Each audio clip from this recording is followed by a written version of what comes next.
Oke, Assalamualaikum warahmatullahi wabarakatuh. Salam sejahtera bagi kita semua. Perkenalkan, saya Muhammad Ibnu Adam dari Prodi Pendidikan Fisika, jurusan Fisika, Universitas Negeri Malang. Di sini saya akan mempresentasikan hasil dari penelitian kami, yaitu saya sendiri dan rekan saya Sylvia Putri Ariana mengenai analisis keterampilan proses sains pada mahasiswa pendidikan fisika Universitas Negeri Malang pada materi kalor. Nah, untuk pendahuluannya, yakni yang pertama, fisika memang dianggap susah bagi beberapa orang. Untuk selama ini, memang pembelajaran fisika hanya terpaku pada ranah kognitif, yang mana kurang menekankan pada dua hakikat ilmu fisika, yaitu hakikat fisika sebagai proses yang diartikan sebagai kegiatan ilmiah sebagai penyempurnaan pengetahuan untuk menemukan ilmu pengetahuan baru, dan hakikat fisika sebagai produk, yaitu memiliki makna sebagai hasil pengalaman atau pengetahuan yang telah diajarkan sebagai penyebaran ilmu pengetahuan. Dalam penelitian ini kami membatasi pada materi kalor saja. Nah, peserta didik dituntut untuk memahami percobaan seperti mengamati perubahan suhu, membuat hipotesis, mengkomunikasikan suatu grafik perubahan wujud benda. Yang mana keterampilan proses sains ini melibatkan intelektual, manual, dan sosial yang dianggap penting dan paling dasar yang harus dimiliki oleh seorang ilmuwan, yang mana ilmuwan itu selalu menemukan sesuatu hal baru yang berkaitan dengan keterampilan proses sains itu sendiri. Untuk tes keterampilan proses sains biasanya dapat dilakukan pada percobaan praktikum atau observasi, kemudian tes tulis berupa uraian. Namun kali ini kami hanya menggunakan tes uraian untuk menentukan keterampilan proses sains pada mahasiswa. Yang terdapat 4 karakter soal keterampilan proses sains biasanya mempunyai ciri sebagai berikut, yaitu pertama, tidak boleh dibebani oleh konsep, kemudian mengandung informasi yang harus diolah oleh penjawab seperti diagram, grafik, tabel, dan gambar. Berikutnya, harus jelas dan mengandung suatu aspek. Berikutnya lagi, objek sebagai pembantu dapat dihadirkan seperti gambar atau sebagai gambar. Nah, instrumen penilaian yang baik itu digunakan harus memenuhi validitas, reliabilitas, praktikalitas, objektivitas, dan ekonomis. Dengan adanya instrumen yang ajak, maka peserta didik memiliki prinsip dasar sebagai pegangan agar tidak kebingungan untuk menghadapi masalah yang dianggapnya baru atau sering berganti fitur. Oke, berikutnya yaitu teori dan metode penelitian. Untuk metode penelitiannya sendiri, kami menggunakan metode deskriptif, yaitu meneliti suatu objek atau kelompok manusia dalam suatu kondisi atau suatu peristiwa atau sistem pemikirannya, dengan bertujuan untuk mengukur kemampuan keterampilan proses sains mahasiswa pada materi kalor, yang instrumennya juga kami batasi pada materi kalor. Untuk subjeknya sendiri sudah saya jelaskan di awal, yaitu 20 mahasiswa prodi pendidikan fisika dengan instrumen 11 soal esai yang diadaptasi dari penelitian sebelumnya oleh Nur Hasana 2016. Nah, perbedaannya kami tidak melakukan observasi atau semacamnya, dikarenakan pembelajaran juga daring, maka kami membatasi untuk durasi waktu tertentu dalam mengerjakannya dan 6 menit tiap soalnya. Untuk panduan penilaiannya adalah sebagai berikut. Ada aspek, indikator keterampilan proses sains, kemudian penilaiannya beserta nilainya. Untuk mengajukan pertanyaan, terdapat indikator bertanya mengenai peristiwa asas black, bertanya mengenai peristiwa perpindahan kalor. Terus untuk aspek berhipotesis, yaitu ada indikator mengetahui lebih banyak kemungkinan kejadian mengenai perubahan wujud, kejadian mengenai perpindahan kalor, dan suatu kejadian asas black.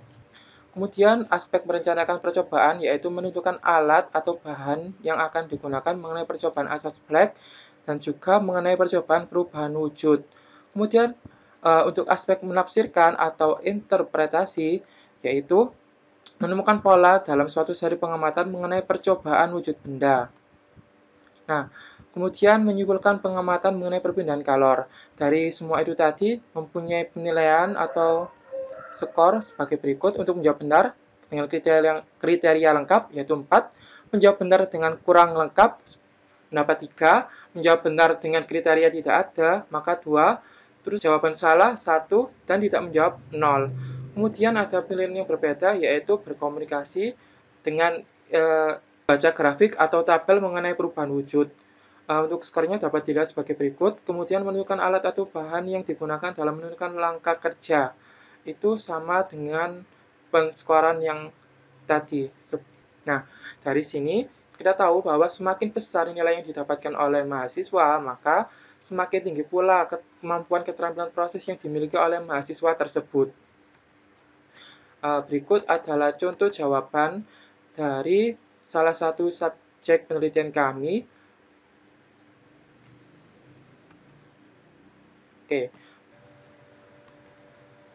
Oke, berikutnya ada tabel pengkategorian tes uraian KPS.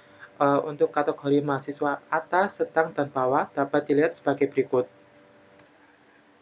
Berikutnya ada hasil dan pembahasan, yaitu dapat dilihat sebagai berikut. Untuk ukuran pemutusan data tes uraian KPS-nya, ada diagram rata-rata hasil tes uraian KPS, yang mana soal 1 dan 2 untuk aspek mengajukan pertanyaan, 3, 4, dan 5 untuk aspek berhipotesis, 6 dan 7 merancang percobaan, 8 dan 9 menafsirkan interpretasi, 10 dan 11 berkomunikasi.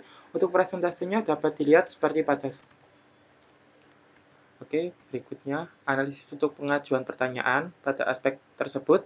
Soal pertama, mahasiswa kebanyakan memerlukan ketelitian lebih mendalam lagi. Kedua, yaitu rata-rata dapat menjawab benar meskipun alasannya masih kurang. Untuk aspek berhipotesis, terdapat soal ketiga dan 5 yang mampu dijawab dengan alasan lengkap, namun terdapat soal yang masih saja miskonsepsi. Kemudian aspek perencanaan percobaan, pada soal nomor 6, mahasiswa telah paham merancang percobaan dengan didapatkannya hasil soal nomor 6 yang dapat dijawab dengan nilai tertinggi. Meskipun pada nomor 7 sedikit berbeda. Kemudian aspek menafsirkan, bahwa nomor 8 dan 9 mahasiswa belum memahami cara menafsirkan informasi yang benar dari tabel yang ada. Kemudian untuk aspek berkomunikasi, untuk yang nomor 11, banyak yang tidak menjawab sehingga dirasa kurang dalam kemampuan berkomunikasi. Oke, dari semua aspek yang ada menunjukkan bahwa aspek merancang percobaan adalah aspek yang tertinggi. Kemudian yang terendah adalah berkomunikasi sebesar 34,25%. Jika dibandingkan dengan penelitian Dahemuxi 2019, yang tertinggi adalah aspek berkomunikasi dengan tertinggi 85,50% dan aspek perencanaan percobaan terendah 27%. Kemudian penelitian ini didukung dengan penelitian sebelumnya oleh Nur Hasana 2019, di mana instrumen juga diambil dari penelitian tersebut. Oke, kesimpulan dari penelitian ini, jika dilihat aspek dari tiap nomor, maka aspek yang tertinggi adalah aspek perancang percobaan dengan persentase rata-rata 91,25%. Kemudian aspek yang terendah yaitu berkomunikasi dengan persentase rata-rata 27%. Kemudian untuk rata-rata hasil tes proses sains pada mahasiswa yaitu sebesar 58,4. Hal ini menunjukkan bahwa sejumlah mahasiswa mempunyai nilai yang cukup sampai baik, yang menunjukkan bahwa terkadang mahasiswa kurang memahami materi dari dalam lagi mengenai konsep ataupun kriteria atau alasan yang disampaikan tidak terlalu lengkap. Untuk sarannya, alangkah sebaiknya para pendidik dapat mempertimbangkan model pembelajaran yang sesuai. Selain meningkatkan belajar kognitif, hendaknya juga lebih mengembangkan menekankan pemahaman berkomunikasi, berhipotesis, dan menafsirkan. Kemudian diperlukan pretest dan posttest, serta diskusi yang baik di dalam kelas agar keterampilan proses sains mahasiswa cukup untuk bekal ke depannya. Cukup sekian yang dapat saya sampaikan, kurang lebihnya saya mohon maaf. Terima kasih dan wassalamualaikum warahmatullahi wabarakatuh.